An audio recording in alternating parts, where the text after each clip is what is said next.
So the sun was making a golden path that came across the water. I was going down right over it so fast and flying, and the sky was lit with all the colors of sunset. And so I'm like so happy, but I also thought this is a little bit too perfect. I've heard of other people in their NDEs get the same, like, this is a little too ideal. And so I just thought to myself, is this real? And as soon as I thought, is this real? A voice answered me.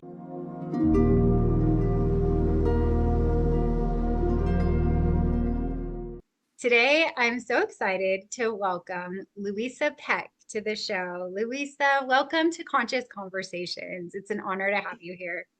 Thank you, Chris.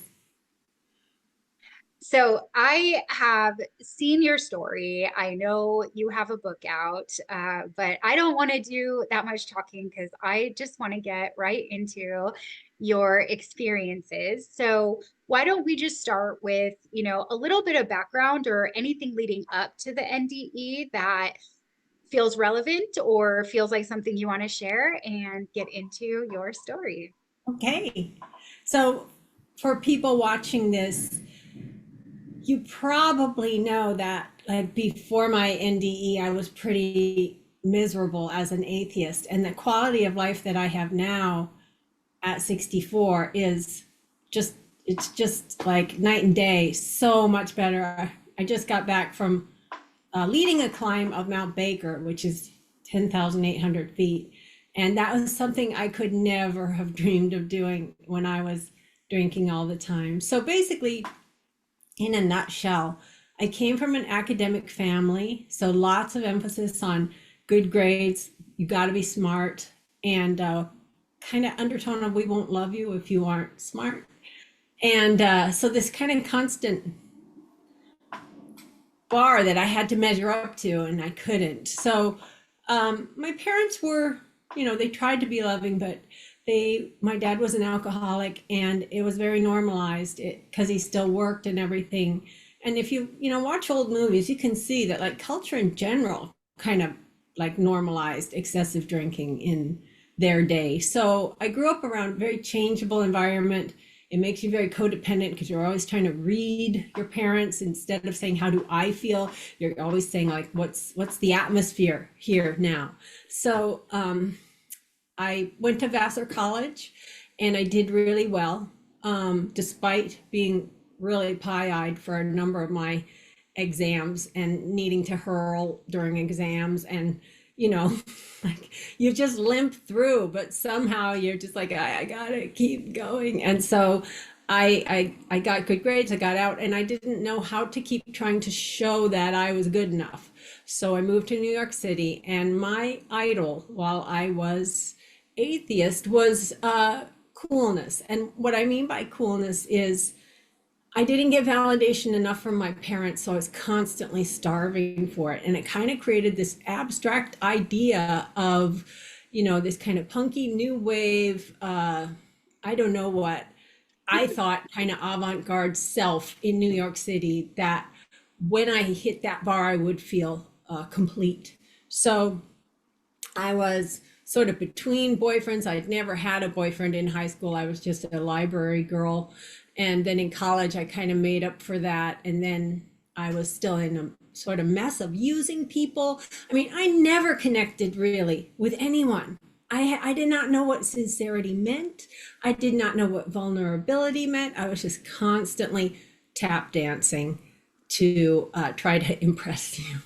So, and it's exhausting, I'll tell you, it's exhausting. So, as part of my tap dance, I invited this guy who I knew was a coke dealer to come go dancing with me. We went to my favorite club, which was the Peppermint Lounge. We did some cocaine on the way there. You just snorted in the car. I guess it's still, the taxi, it's the same now, but you'd be snorting in the Uber. But anyway, we ran out at the club when I was just feeling I was this far from the coolness bar, because anytime I did cocaine, you suddenly imagine that you're fascinating and gorgeous, and like that's just what it does for you. You're the same person. But it really relieves your self-critical voice. It kind of shuts that up. So I started coming down. I started not feeling cool. I started, yeah, just feeling like me, which is not what I wanted to do. So we pooled our money to buy more, and we thought we did buy more from this guy kind of in the back of the club, the shadowy part of the club. He gave us a baggie. He told us it was good stuff. But when we started to snort it, he was out of there, and my date said, this is doing nothing for me. And he threw down his straw, and he was like, we were taken. And I thought, well, it did numb our gums before we bought it. We rubbed it on our gums. So maybe it's just really, really crappy cocaine. So maybe if I snort the whole thing, I'll get just a little bit high, which is, I got to have something. I can't just be me. And so I did, snorted the whole pile at once. And it turns out I learned later, because I'm 29 years sober now, and I've been in AA and, got a lot of friends who used to be drug dealers, and they have told me that they used to cut cocaine with lidocaine back in the 80s. And that sounds like somebody just sold me pure lidocaine, didn't even bother to put any cocaine in there. So lidocaine, it shuts down your autonomic nervous system if you ingest it systemically. If you put it on your skin, it gets numb. If you put it in your body, your heart stops, your breathing stops. You just, nothing in that nervous system will fire. So I started to get tunnel vision around the periphery. I could see these little speckles, and I was getting more and more tunnel vision. I was waiting in line for the bathroom. And by the time I got in the stall, a number of things had happened, but I wasn't scared. I didn't know I was dying. So I had this sense of like, this is unusual cocaine, but I'm going to hang on for the ride. So basically I could only see as if I were looking out through, I like to say, like 2 paper towel tubes, because it was just this little bit of vision. And I was trying to read the graffiti on the stall, and none of it made any sense to me. And it just seemed like the whole place was getting dark, like somebody had a dimmer and they were just turning it down, down, down, because my brain was not getting oxygen, because my heart was going slower and slower. It's called bradycardia. And it just, once it gets into the 30s or so, you're going to lose consciousness. But I hadn't yet. I came out and I grabbed my date and I said, there's no air in here. There's no air, because I was breathing as much as I could, big, deep, conscious breaths, but with the heart not circulating the blood, it wasn't going anywhere. So he said, let's get you some ice water. He took me to the bar, and the bartender gave me a glass of ice water, and it's the last thing I wanted. It's just, it's like if you're drowning and somebody hands you a flamingo, it's not what you want, but I just thought, well, I'll make them happy. I'll just take a sip. So I took a sip, and then right then in the outside world is when my grand mal seizure kicked in. And so I just went over backwards, spazzed out all over the floor, and then had a cardiac arrest that lasted for 3 minutes, despite CPR, which I'll get back to. From the bartender, did CPR with no response. Of course, there's no response. I'm full of lidocaine, right? But on my end, it felt as if, I like to say, I got a Popeye punch under the chin. First, I thought I hit my chin on the bar because it was right there. And then I realized, no, I'm sailing up through the air. And so I had what's called, what does he call it? Amnesiatic NDE, in that I felt I was leaving behind Louisa. I could feel Manhattan kind of, below me and to my left, just receding away, as if all of a sudden it was becoming a map and a globe, and, just really moving away fast. And I thought, oh, thank goodness, all that silliness is over. And what I meant by silliness was all the tap dancing. What I meant was this constant struggle to be good enough, and that I didn't have to play that Louisa game anymore. It just felt so freeing. And so no, I didn't think I'm dead. I'm not Louisa anymore. I just thought, oh, I'm me. Fine. I remember who I am is this. And I was sailing up into what became just a beautiful blue sky, really clear. And I had so much sort of euphoria that I had been a dancer in life, and I felt I'm going to do a back bend and do a perfect like swan dive into the water. And I made it happen. I was really pleased. But then as I was heading toward the water, I kind of thought, is it like concrete if you hit it going from that high up? And we don't have fear on the other side.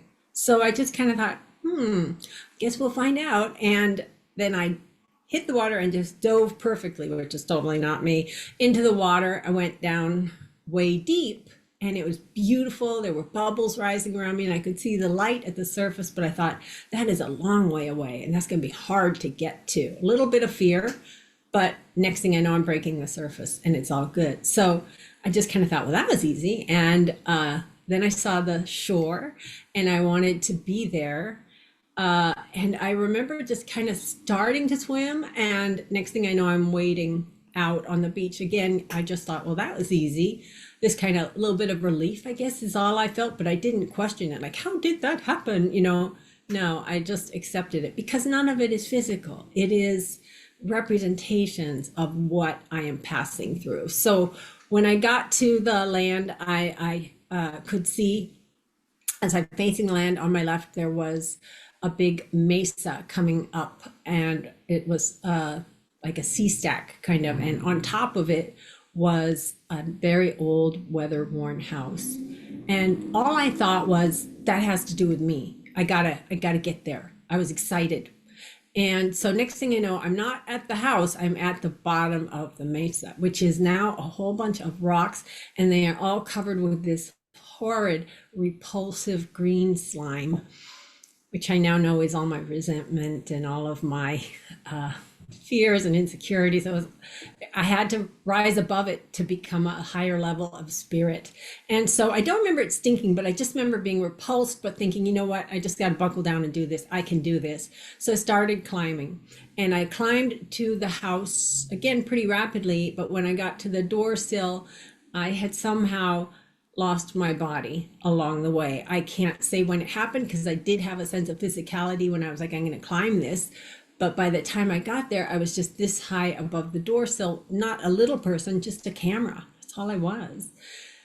And I kind of thought, bummer, but it's not going to stop me because I want to be in this house. So as soon as I crossed the threshold, I knew that my whole family had crossed that same threshold. All my ancestors had crossed that same threshold. And for the first time in my life, I had a sense of we with my ancestors. This is where we crossed the threshold into, I didn't know what, but I could feel my grandfather, who died before I was born, just celebrating, just so happy that I was going to be with him. But I couldn't see anyone. I could feel them. I couldn't see them. It's hard to describe. Sometimes when you're in someone's presence. That was what it was like. So there was supposed to be an armchair in the middle of the room. I forgot to say I could see the wood. I was so close to the wood that I could see the grain of it. And when people walk on wood a whole lot, it gets all kind of fibrous and powdery and worn. And that's what it looked like. I remember being struck with how many people had crossed this threshold. But there was supposed to be a chair that was facing a big picture window.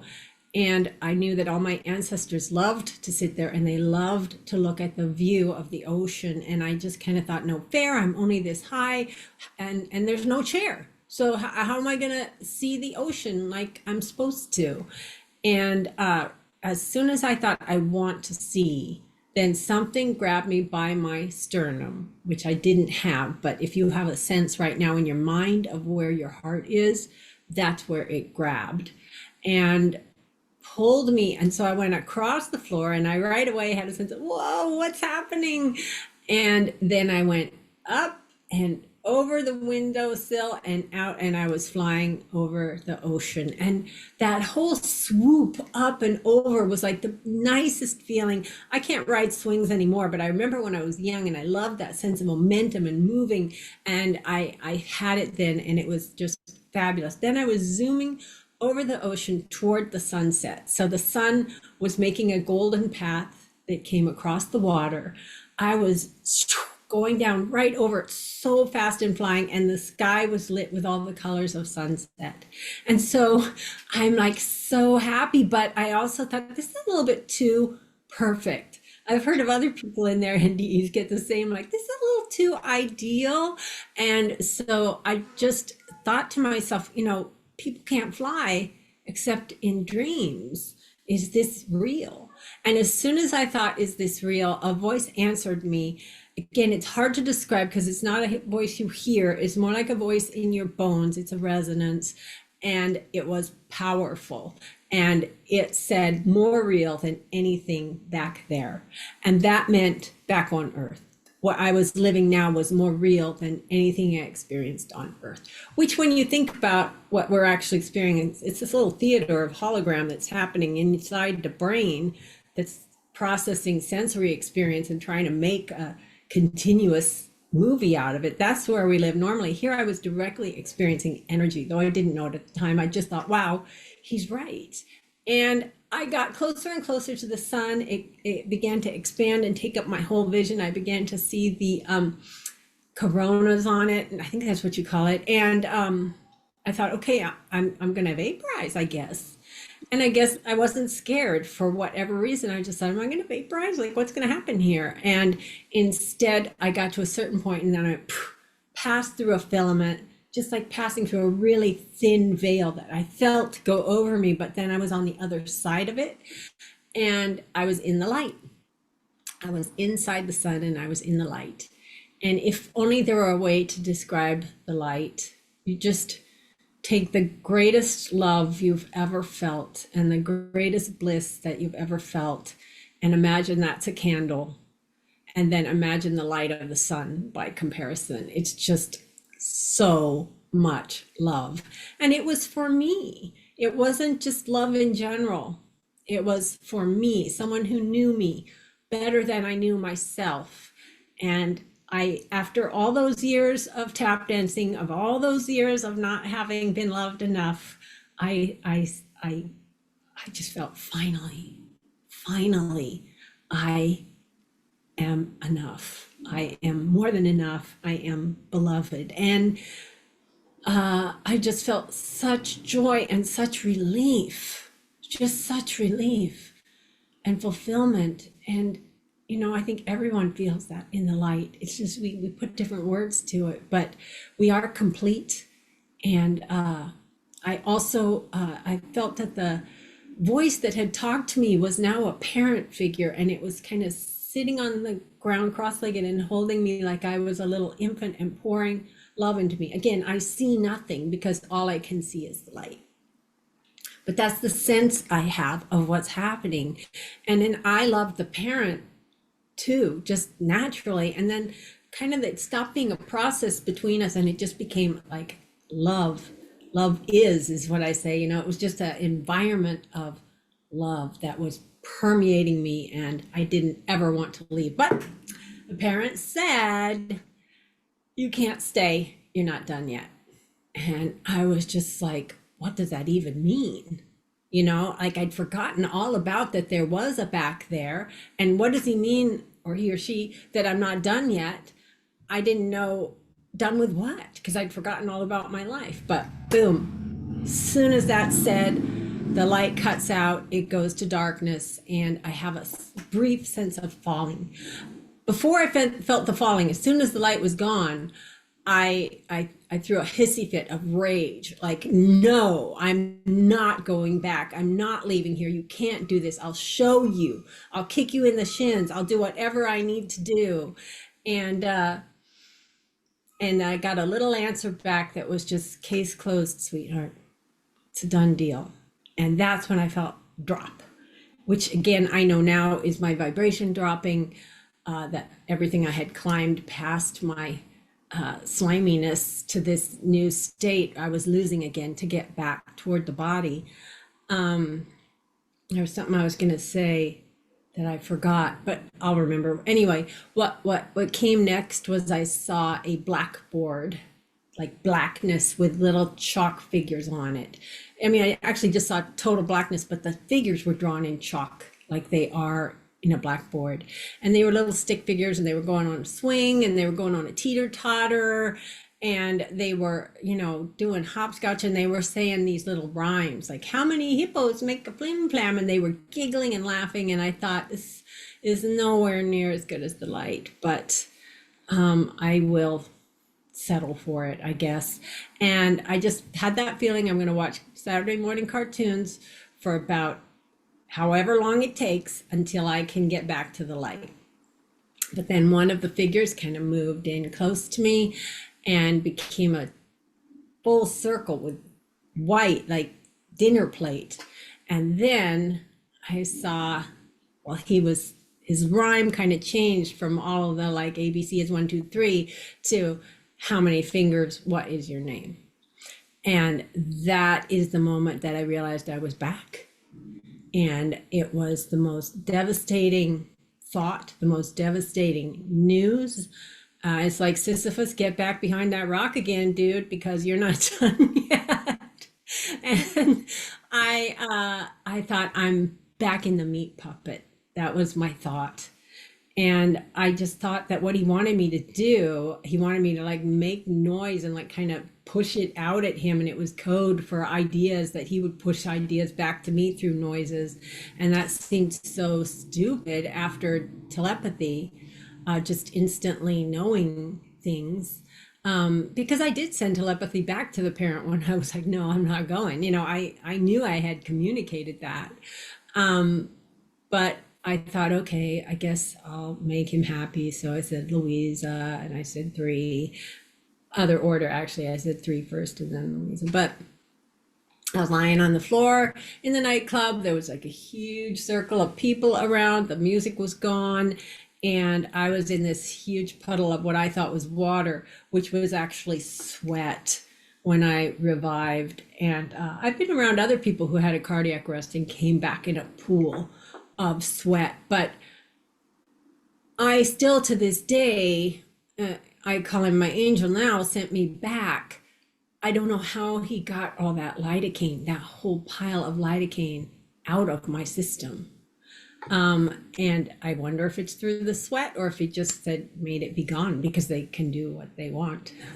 So in any case, I got to my feet. I didn't understand what was going on. My mentality was like a 5-year-old. I thought, ooh, they think something happened here, but they don't know something happened there. And that's my secret. And we went upstairs because we were in a basement dance floor, and the bartender came over and said to my date, talked to him for a while, and my date said, yeah, I was telling you to stop because it wasn't doing anything. And he just wanted them to cover me up because I was so gray and so corpse that it just terrified him to see. But the bartender had refused, and he had kept going. And then all of a sudden I came back and took a breath. He came over to me, he said, you were gone for over 3 minutes. And I was 22 and already had lit up a cigarette and was back to the Louisa show. And I saw he was bald and a little overweight. And I just thought, ew, his mouth was on mine. That's so embarrassing. That's so gross. And so I just kind of went, thank you, like that. You saved my life. Gave me all of this wonderful life I have now, and I was too cool. So, you know, that's my reminder of like what a complete jerk I can be without an awareness of love, without an awareness of God, without, you know, I'm so glad I'm not that person anymore, but that's what I did at the time. So I gradually figured out that we were waiting for an ambulance that was for me, through a lot of questions to my date. And I just told him, I don't want to go to the hospital. I didn't want my mom and dad to find out. I hated hospitals. I felt like I was fine. And he didn't want to get in trouble because he was a math teacher at a private school, high school, and he didn't want to be mixed up in this. So he just grabbed my hand, pulled me, and we jumped in the cabin and zoomed away. And everybody banged on the trunk as we were zooming away, because they're like, this woman died. She needs to go to the doctor. She needs to go to the hospital. And we just zoomed away. So I'm going to skip ahead to the moment I decided to dismiss it all as a hallucination. So basically, I had been raised atheist. My father had been forced to be Catholic, and he had renounced it. And he taught me that the church was nothing but, a causer of pain, a causer of just a big kind of hoax that was to make the poor people stay down and let the rich people be rich. And so my tribal membership in my family required atheism. You could not believe in God and be a Peck, right? And although later my older sister and brother did rebel, but I kind of only had the idea of religion. This is 1982. I had never heard of a near-death experience. I did not know they existed. There was no words for what had happened to me. And I had a sense of the power and goodness of the love. And the only thing I could think of was religion. And I did not want to go to church. I remember my badass self-persona of coolness. They were just antithetical. Like, either I keep drinking and smoking and being a bad girl and running around and trying to be a badass, or I go to church and I carry my Bible and I say, "How are you, sir?" to the minister. And I just couldn't see that. And so I made up this idea that without oxygen, my brain had just shut down bit by bit until all that was left was kind of the spark of life, which is love. I did kind of get that, but I had it more that it's a physical thing in the brain. And so my brain was all shut down except for this tiny little spark that seemed really big because there was nothing else. But then a little voice would pipe up and say, "Yeah, except for what about that part where he said you're not done yet?" I'm like, "Yeah, that's not that. What about that part he said real, more real than anything?" No, not. What about how you felt in the light? It was just because I was almost dead. And so I just decided I'm gonna say this was a hallucination. There is only the brain. There is nothing more than the brain. So I would say that my world was already dark, but it got darker after that. And I entered a depression. I couldn't stay in New York anymore because I was having so many panic attacks. I drank more and more to kind of try to tamp down the panic, and became definitely alcoholic, needing a drink by around 1 or 2. And that was going to go on for another 12 years. 12 years of that. So I guess I'll just say I never would have become a woo-woo that I am now if the other side hadn't started to leak through. So my idea is that this is what I forgot to say before, and I remembered it now. That rage and that rage and fear that I felt was me passing back through some kind of energetic membrane that I had to pass through to re-enter my body, because we are sort of sealed off, like a single cell in the body is sealed off by a membrane. We are sealed off by an energetic membrane. Otherwise, the cell can't function independently in the body, and otherwise we can't function spiritually independently and make choices between good and bad, which is what God wants us to do. So we can't make choices of right and wrong, good and bad, kindness and cruelty. If we're in touch already with the spiritual world, it's kind of like having the answer book right there when you're taking a test. You're like, yeah, I see, I'm supposed to be kind and loving, and So anyway, that was what I had passed back through. So the other side started leaking through whatever tear or flaw exists after an NDE or has left their body and come back to it. So the first one was a ghost that I saw, was walking on a beach in Gloucester, during a terrible storm. I was being kind of all romantic because I was in love with my coworker, though I was married, and she was there with her boyfriend, and I felt like, oh, I'll never win her love, and I'm stuck in this marriage. It's very, very selfish. And down the beach, I saw another guy, and he was wearing like a fish sticks rain gear outfit. And I thought, man, that looks like it's real Macintosh rubber. How weird. And I made up my mind, when we get close enough, I'm going to ask him where he got it. But when we got closer, I could see this look of anguish on his face, and he was looking at where the horizon would have been if there hadn't been a terrible storm. And I decided, okay, he's not going to want to talk about vintage clothing. He looks really upset about something. And so I just said, how's it going? And then crossed behind him on the beach. And I saw his eye move a tiny bit. And I got to maybe 10 steps further, and I thought, what a jerk. He reminded me, again, I'm still in this, like, am I getting dissed point of view. He reminded me of high school people who are just too cool to say hello to you. And I thought, what a jerk. And I wheeled around, and he wasn't there. And I thought, what? He was too old to have run back up to the dunes where he came from. Could he have like sprinted down and tried to drown himself? Is that why he looked so upset? And I thought, his hat's gonna float. He had on a fisherman's hat, and it didn't. And so then I retraced my steps, and mine were the only ones on the beach.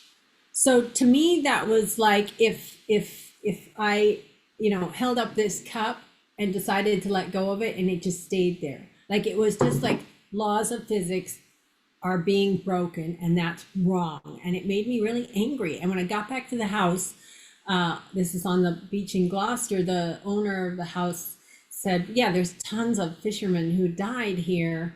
There's a big thing downtown with like, hundreds of names on it. And I just wasn't having it. I was just angry. That's all I can say, because I didn't want any woo. I made no connection to my near-death experience. Then the next one is harder story to tell, and so I'm just going to say briefly that I knew in advance that my unborn nephew was going to die. And I knew, what I actually knew was that my brother was going to enter this dark pit of grief. And I didn't know, I didn't want to believe it. I didn't know what to say to him. And so when the baby did die in childbirth, I felt tremendous guilt. I felt guilt that I didn't do anything, but I also felt guilt that I was distracted by this sense of like, what happened? Why did I know this? How did I know this? That's the first time I began to think, what if it has something to do with that weird thing that happened back in 1982? Because this was like more like 92, 10 years later. So I go on, and I drink, and I drink, and I drink, and I drink, and I drink.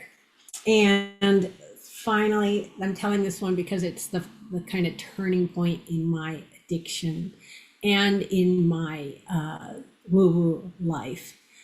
So I stopped my real job, got a job as a barista in a little town called Olympia, and I was partying with all the other kids there. I was 34. They were in their early 20s. Fortunately, we're all still friends on Facebook now, and I go see them and stuff. But I thought they were cool. So I was hanging out with them and drinking with them. But that means I was going to kegers at 34. And I went to this one kegger, and I got so drunk that I just kept falling down, couldn't walk.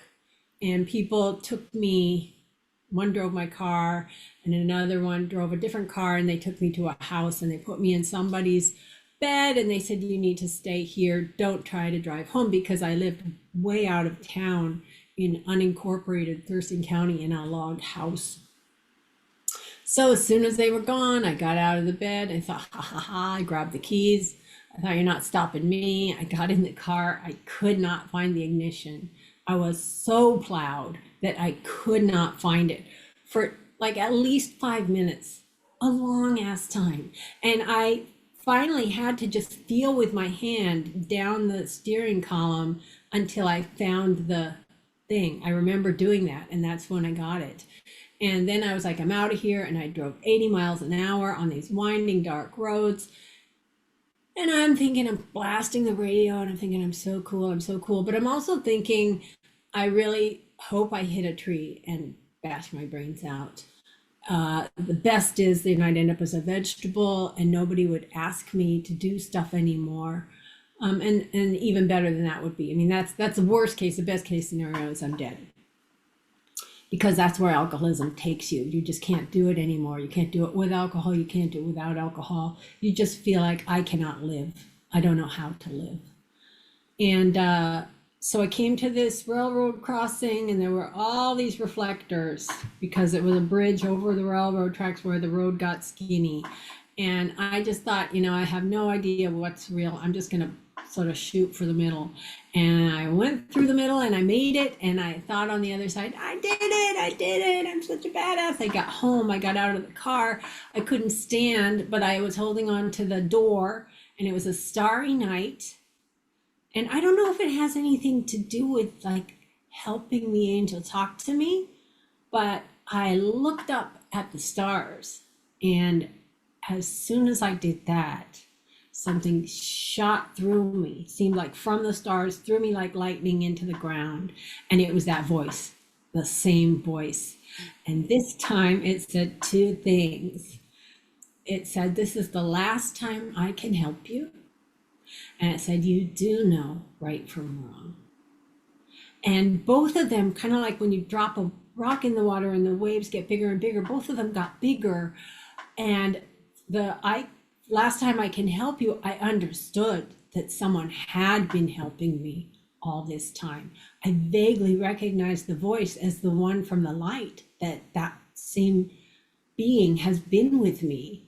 And then "you do know right from wrong" is a little bit of a guilty, like, dude, he's been reading my journal. He's been reading my journal because I had scrawled all this drunken stuff. I was chasing this boy who was younger than me. I was flinging myself at him at the time. And I wrote, "There is no right and wrong. It's all just cultural norms meant to like further civilization." So the same way I felt like everything in religion was just about the rich poor kind of thing. And right and wrong were also just rules that we make up so that we can survive as a hive. And it's nothing better than that. And he was calling me on that. So let's just say that after that, there was poop in the punch bowl. And it's still punch, but it's just not the same. And so I tried to keep drinking. I tried to forget, but I could just hear him. "You do know right from wrong. You do know right from wrong." So every time I would be getting drunk and pretending like, I don't care, like I would feel that. And took me, so let me think. That happened sometime in November. And then my birthday is January 29th, 1995, where I finally reached the point where I just thought, I'm either going to drink a whole bottle of vodka to kill myself, like a gallon, or I can call this AA number. And then it was a Sunday, and in Thurston County, they didn't sell alcohol on Sundays. So it's kind of made a problem for my suicide plan. But I called AA and I went to my first meeting, and I've been sober ever since. Do you have any questions for me right now, Chris? Yeah. Oh my gosh, I have so many questions, and I can just relate to so many parts of your story. So in 2012, I overdosed, not intentionally when I was conscious, but I blacked out. Then I took 4 bottles of narcotics. I didn't die, but I had a spiritual experience afterwards. And I continued to drink for another year and a half before I got sober. And so there's so many pieces to your story that I'd really like to go back and kind of dissect a little bit. So the first part of your story was how you mentioned that there was this coolness bar that you always, had to reach, which I can totally relate. In my addictions, I was always trying to get to a certain place, and I'd always overshoot it, but I'd get to the cool part, but then I'd get really not cool fast.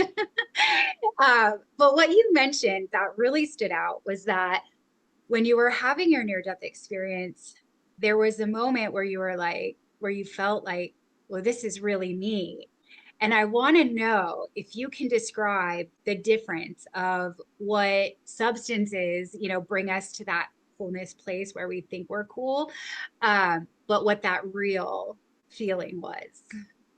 That's a good question. So everybody knows the feeling you have when you're excited to do something that you know you can do, right? There's a little challenge, there's a little hurdle, but you're like, man, I can do this. And that can be, I am going to paint this picture, right? Or it can be, I am going to complete this run, or whatever it is. I had that. And then if there's a love of making something, I say you're sculpting and you're like, oh, I just love to sculpt. There was that a lot.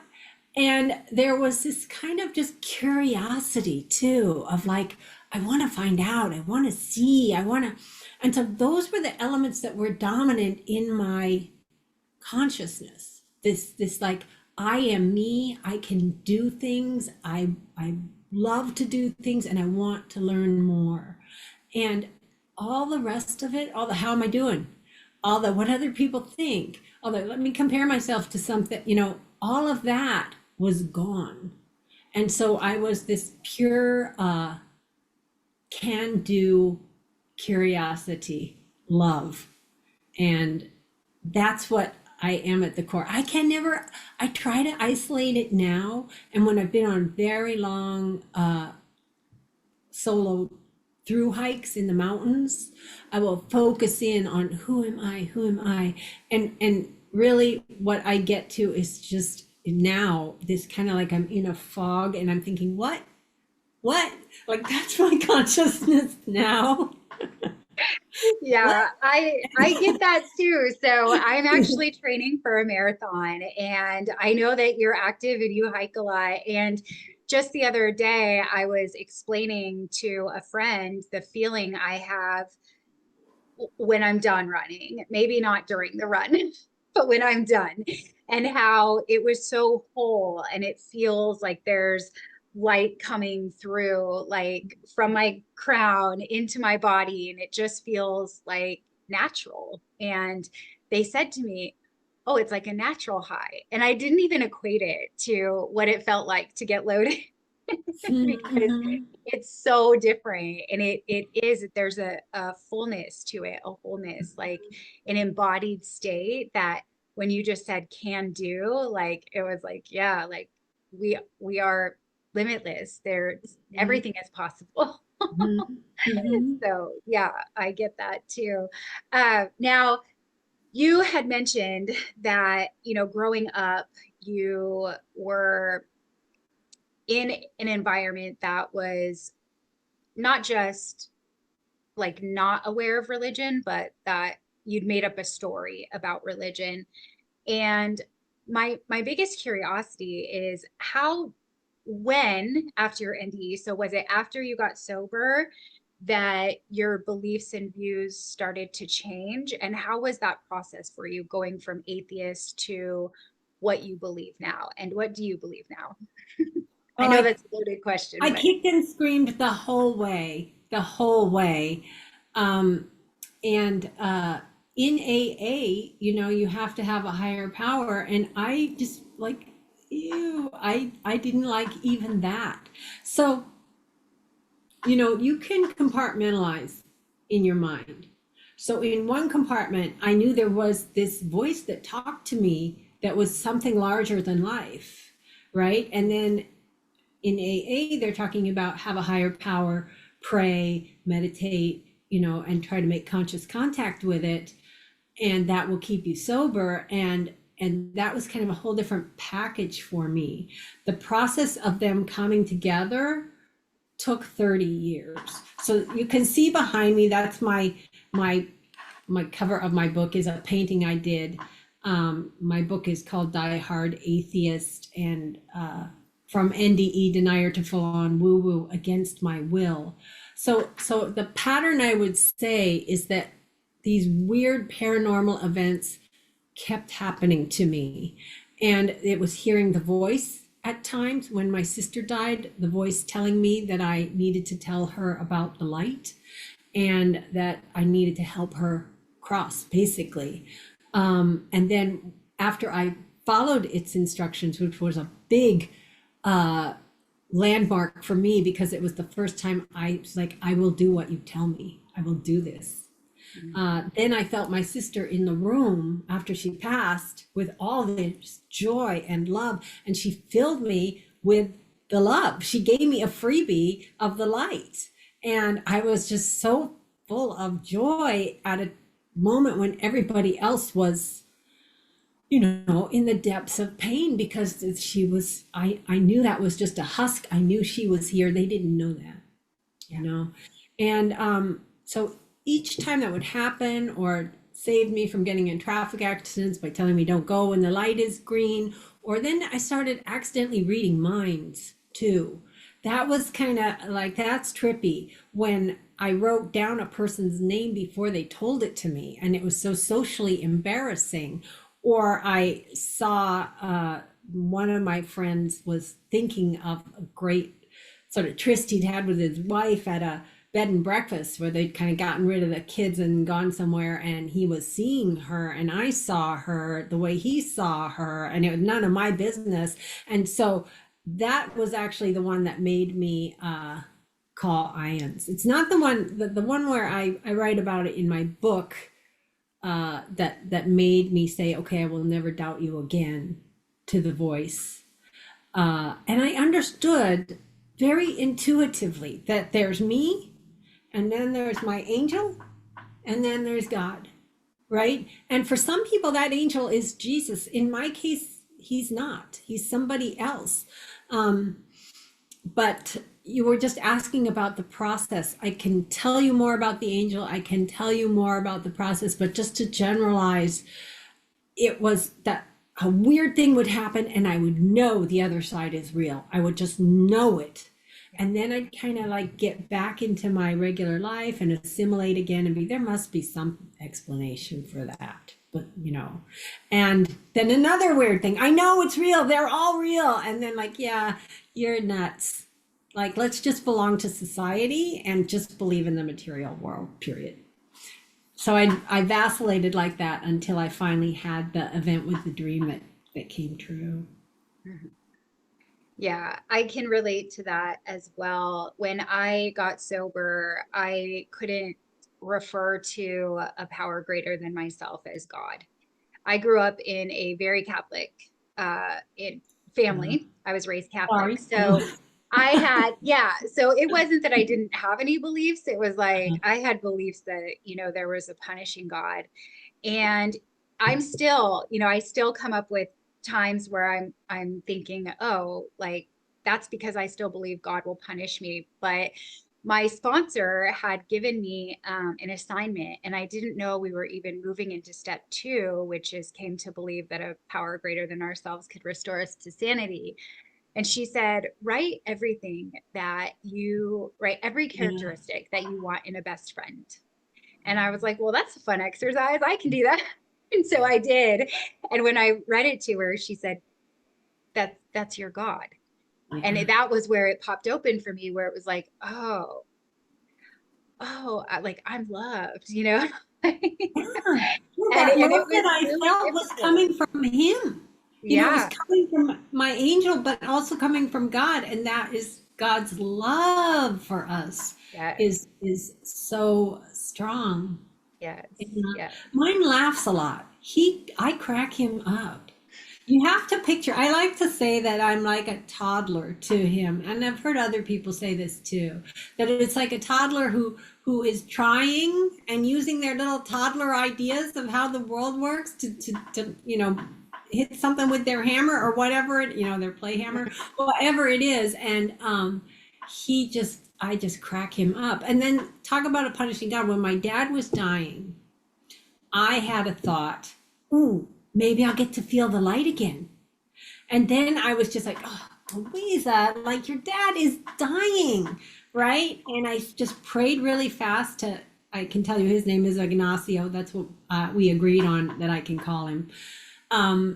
Ignacio, I prayed to him, I'm so sorry, I'm so selfish, I do love my dad, I can't believe I did that. And he was cracking up. And he said to me, you're human, that selfishness is built into the package, just don't sweat it. Like it's built in, but what matters is that I thought, oh, I don't want to be this way. You're always going to be selfish right off the bat, right?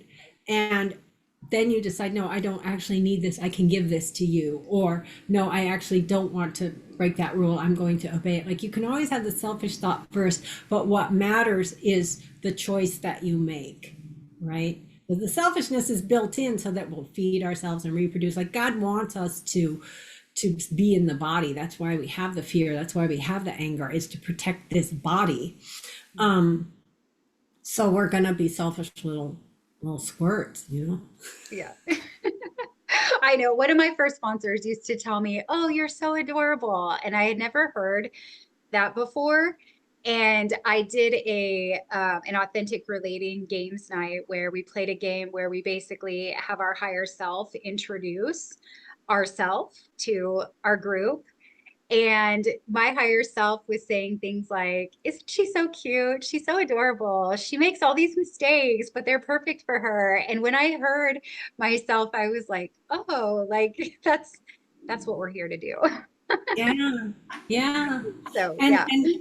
I just organized this climb of Mount Baker. It's almost 11,000 feet and it's glaciated.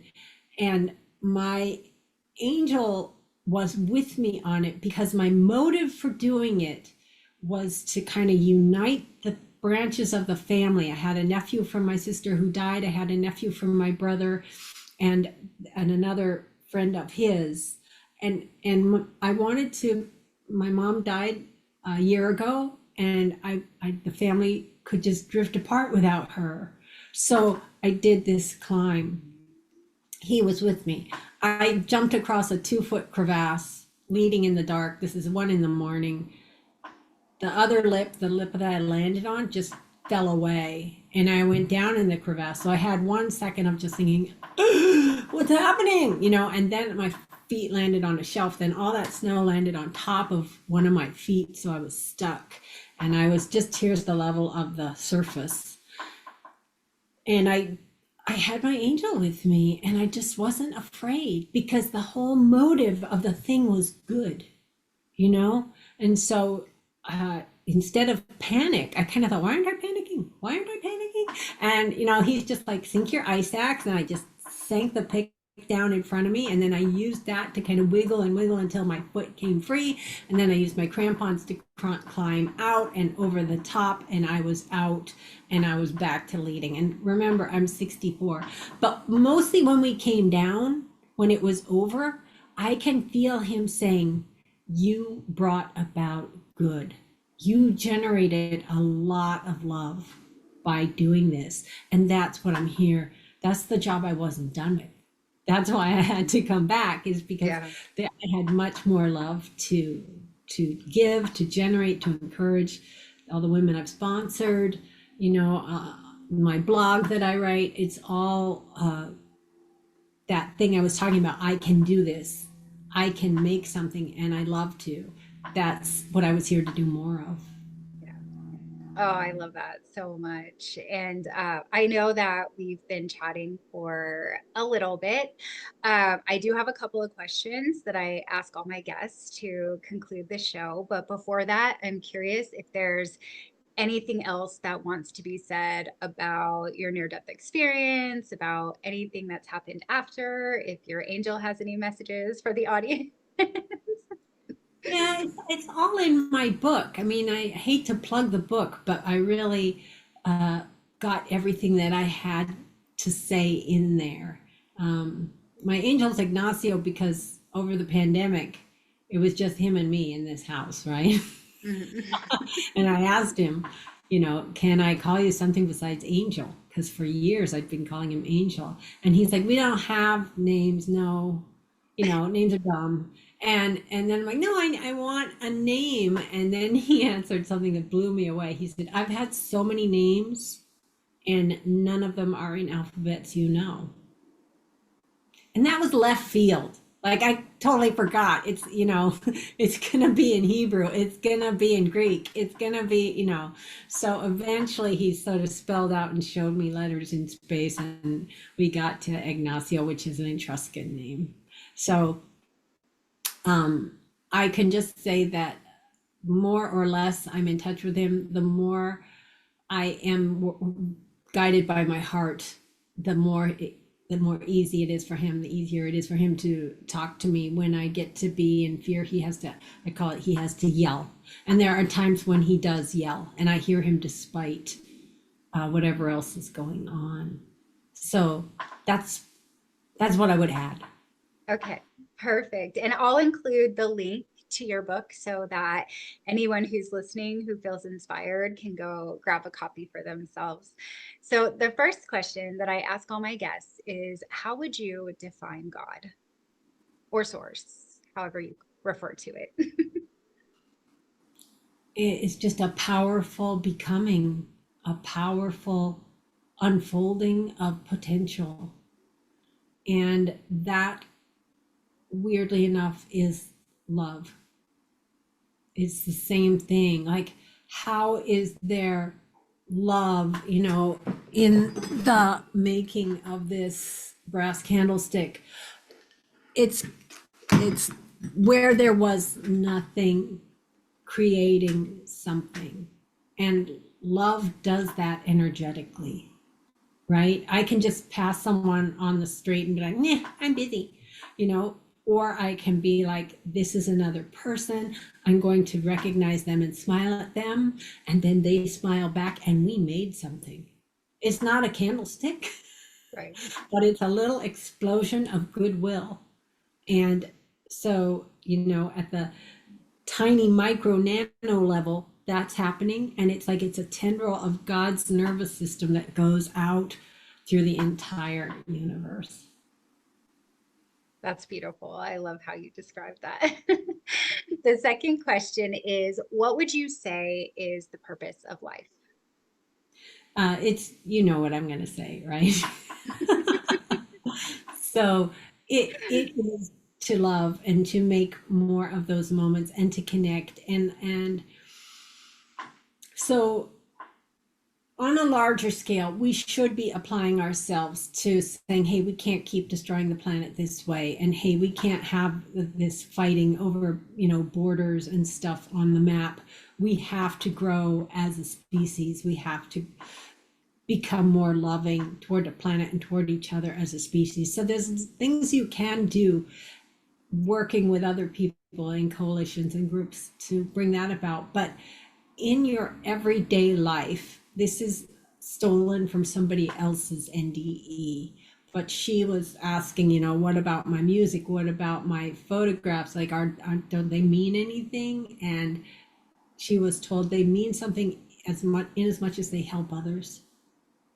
And she was told, what matters is the wake you leave behind me. So I always picture myself as a duck, and I'm going across a still lake, and I'm leaving a wake behind me. And is that a wake of people who feel better about themselves, better about life? I can just say to the cashier, I love your earrings. And she will connect and light up and just feel like she was seen for a second, And all it took for me was those few words, right? I can smile at people, and, it's hard with the homeless because, I do give them money, but I often say, here's $1. I'm sober. You can be too.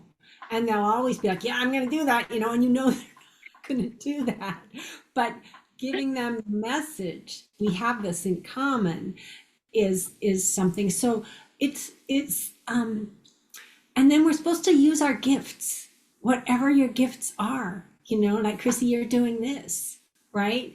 And you're using a gift that you have for getting people to talk and, making something where there was nothing. And I tried to think, Ignacio bugged me so much to write my book. And he was like, you're not going to date anymore because you're going to write the book. And I'm like, okay. And actually, I'm really glad. But, like, I had the ability to write. He wanted me to do it. And everything that we create and bring about with sincerity and love and pride in the good sense, you know, like I want this to be good. Every gift we give to the world, that's part of the purpose of life. And getting distracted with stuff is the biggest waste of life there is. Because when my mom died, man, I threw away so much stuff. It just doesn't matter. And I'm getting ready to move, and I have like nice artworks and stuff like that. It's nice to have them, but they're just stuff. So try not to get distracted with the big commercial of our society, and try to think about, what am I good at? What do I love doing? Thank you. And the final question is, if you could take one piece of wisdom you have now and offer it to a younger version of yourself, what would that one piece of wisdom be?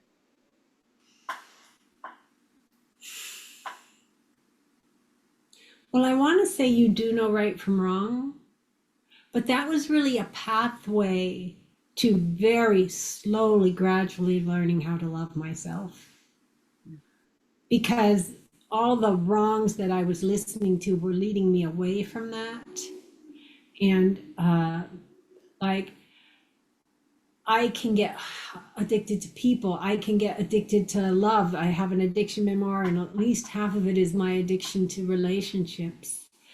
And having learned that I am enough, having learned how to do something alone and be like, man, I love hanging out with this person. Like, I can do stuff alone now without feeling like there's anything missing. And that, I often say, I looked a lot better in my 20s, but being inside here was no fun. It sucked. And where I live now is like, so I'm happy every gosh darn day. I'm especially summer. Talk to me in midwinter and that'll be a different story. But I'm just so happy and so active and so excited. And it comes from validating myself, loving myself, and acknowledging that I'm a toddler. Like, I'm just to see myself the same way that Ignacio sees me. Then it's not like, you know, am I making enough money? I drive a beater, you know. I also have a Volkswagen bus, which that's pretty cool. But you know, drive a beater, had this shirt for 20 years, you know, like it doesn't matter. Right? And to be comfortable with that and outing myself about it, you know, that's come from self-love, and that's been my path. Yeah. Thank you. Thank you so much for that. How do people find you if they want to get in touch with you? Okay, so the book is on Amazon, and there's ebook and paperback and hardback versions. I also have the addiction memoir, and I'm just going to say the addiction memoir is for addicts. If you're a normal person, you're going to be like, why is this person talking for 400 pages about her story? You know, because we tell our story, you know, and that's what we do at speaker meetings, and that's what I do in the book. So there's that. Then I have a YouTube channel. It's just, you can search for Louisa Peck. And yeah, it should come up. I've got all my mountaineering stuff on there. There's a playlist of other YouTube videos I've done and talks I've done at Seattle Ions. And then also for alcoholics specifically, but anybody with addiction, I have a blog that's called aspiritualevolution.net. So all one word, aspiritualevolution.net. That's where I started writing them after I recovered from breast cancer in 2013. So it's been, you know, over 10 years of blogs there. Awesome. I'll be sure to include links to all of that. So anyone listening, if they're inspired, they can go and find you easily.